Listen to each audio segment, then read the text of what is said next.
28 जून 2009, जगह ब्रिटेन का कैम्ब्रिज विश्वविद्यालय, जहां एक जगह पर आयोजन किया जा रहा था। शैंपेन खोले जा रहे थे और इस पार्टी के मेजबान उस वक्त के प्रसिद्ध प्रोफेसर स्टीफन हॉकिंस अपने मेहमान के इंतजार कर रहे थे, लेकिन कोई मेहमान नहीं आया था। स्टीफन हॉकिंस मेहमान के इंतजार करते हुए पीछे लगे हुए बैनर को देखते हुए इस बात का धारणा कर रहे थे कि अगर कोई समय से परे या टाइम ट्रैवलर है तो उस पार्टी में वो आए और सम्मिलित हो। लेकिन मजे की बात यह है कि स्टीफन हॉकिंस ने अपने इस पार्टी के आयोजन का न्योता अपने सभी मेहमानों को एक दिन बाद का दिया, जहां भव्य तरीके से बैनर में इस बात को लिखा गया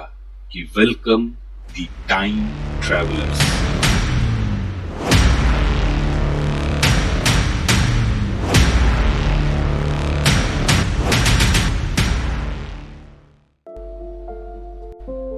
टाइम ट्रैवल के इतिहास के ऊपर अगर हम लोग विवेचना करें तो हमें ये लगता है कि ये प्राचीन समय से ये एक सिद्धांत चलता आ रहा है या अलग अलग किंवदंतियों में देखा जाता है, लेकिन इस बात की प्रामाणिकता कहीं भी मौजूद नहीं है।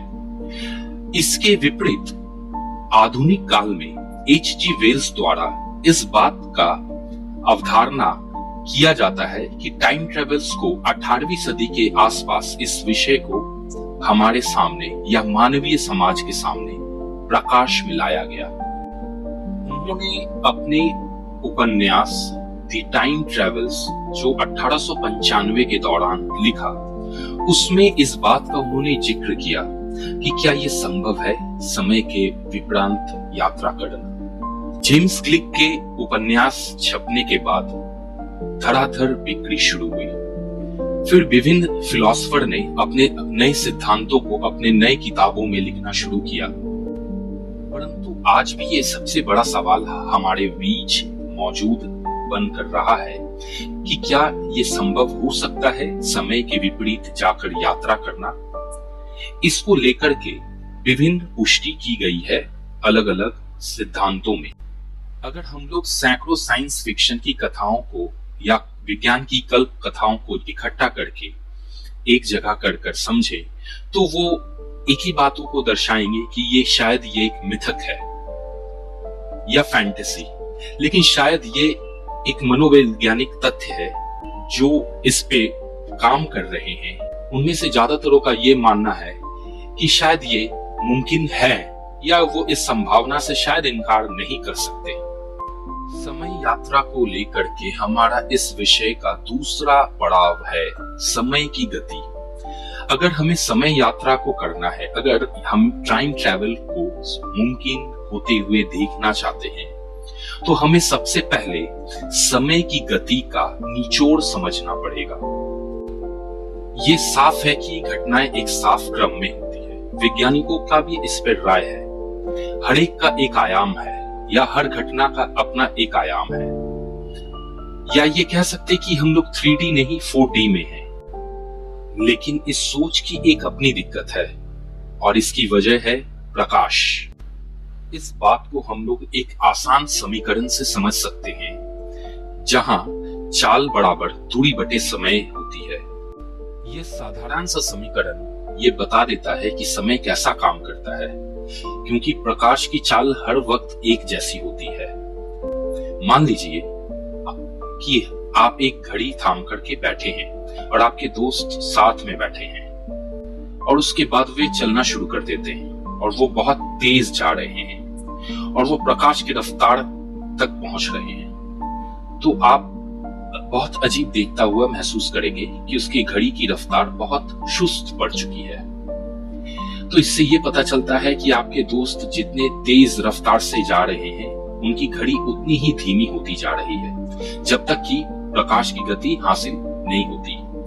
क्योंकि फोटोन प्रकाश का कण है और प्रकाश की रफ्तार से वो आगे बढ़ता है, आपके दोस्त की घड़ी बहुत हद तक धीमी हो जाएगी, क्योंकि फोटोन के लिए सिर्फ एक बार ऐसा होता है।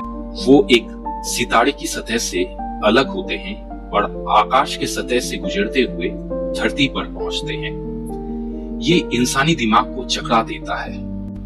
इसके अलावा एक अवधारणा ये भी है कि चाल ही सिर्फ इस अवधारणा में महत्वपूर्ण भूमिका नहीं निभा रही है, उसके अलावा मास या द्रव्यमान भी महत्वपूर्ण भूमिका निभाती है।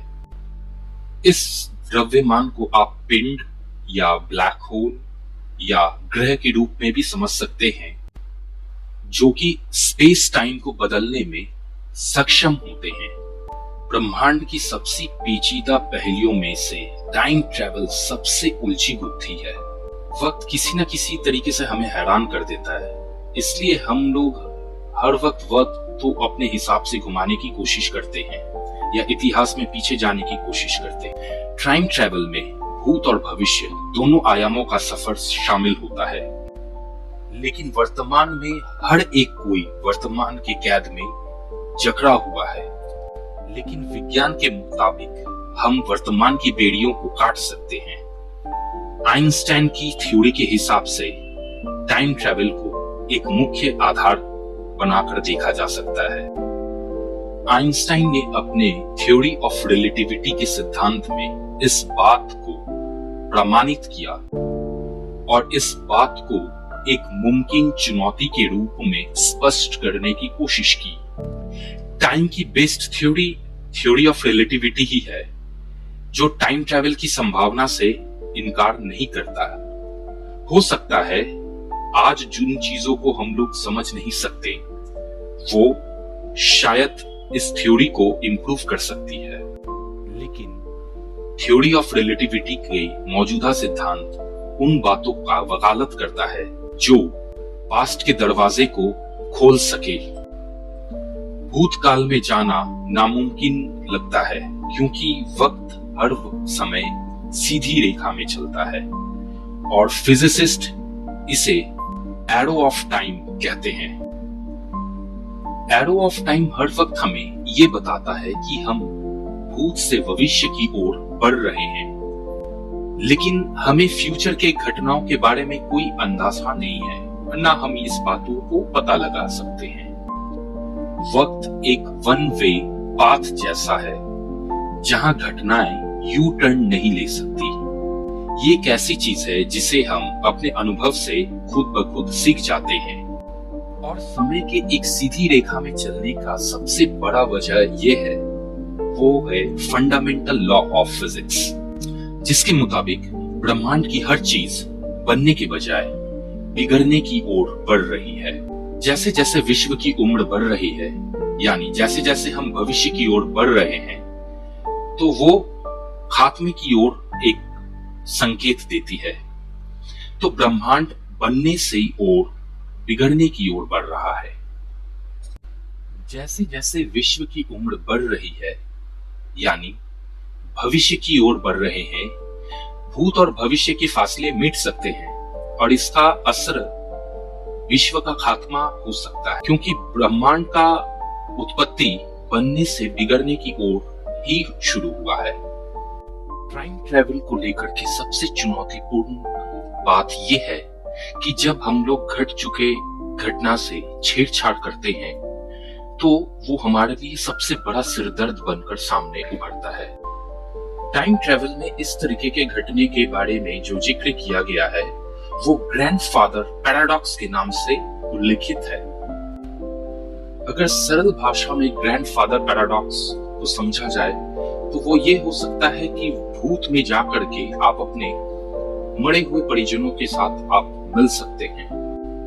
लेकिन अगर टाइम ट्रैवल मुमकिन है तो मुश्किल के बावजूद भी कुदरत के पास इसका हल जरूर है।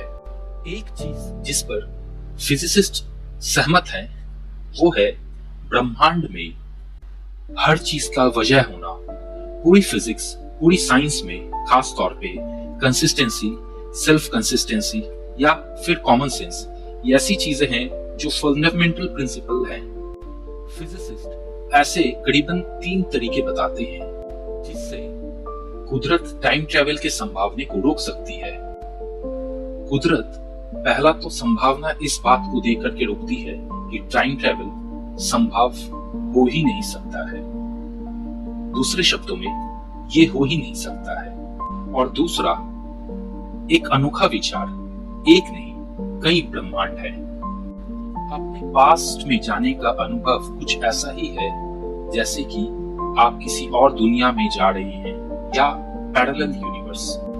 इस तरह आप जिस यूनिवर्स से आए हैं उसके इतिहास को पैरेलल यूनिवर्स में जाने से कोई प्रभावित नहीं होगा, लेकिन जो कुछ भी होगा वो पैरेलल यूनिवर्स में ही होगा। अगर टाइम ट्रेवल मुमकिन है भी विज्ञान के द्वारा, तो हम इतिहास में पीछे जाकर के अतीत को बदल नहीं सकते हैं। तो यहाँ तक इस बात की पुष्टि होती है कि टाइम ट्रेवल में अतीत में जाना मुमकिन लगता है, लेकिन टाइम ट्रेवल के द्वारा भविष्य में जाकर के चीजों को बदलने की संभावना को विज्ञान नकार नहीं सकती है, अब तक के विभिन्न सिद्धांतों के रूप में अगर देखे जाए। क्योंकि टाइम में आगे बढ़ना दुनिया की सबसे आसान चीजों में एक है, क्योंकि हम लोग हर एक सेकंड में या हर एक मिनट में अपने वर्तमान स्थिति से आगे बढ़ रहे हैं। दूसरों की तुलना में अगर टाइम ट्रेवल करना का अगर हम कोशिश करें भी, तो हमें एक चीज का आनुवांशिक संभावना ये खोजना पड़ेगा कि दूसरे वस्तु के आधार पर हमें अपने गति आगे बढ़ाना होगा, जो स्पेस के सिद्धांत पे हम देखते हैं। जहां स्पेस या अंतरिक्ष के अभियान में जब किसी भी यान को छोड़ा जाता है, तो उसके टाइम ट्रेवल के परिस्थिति और भूतल पे रहे कोई भी वस्तु की टाइम ट्रेवल की परिस्थिति में विभिन्नता देखी जाती है। सरल भाषा में इस बात को अगर देखा जाए तो स्पेस में टाइम की गति अलग होती है, जहां की पृथ्वी में रह करके हम उसी टाइम को अलग तरीके से मापते हैं।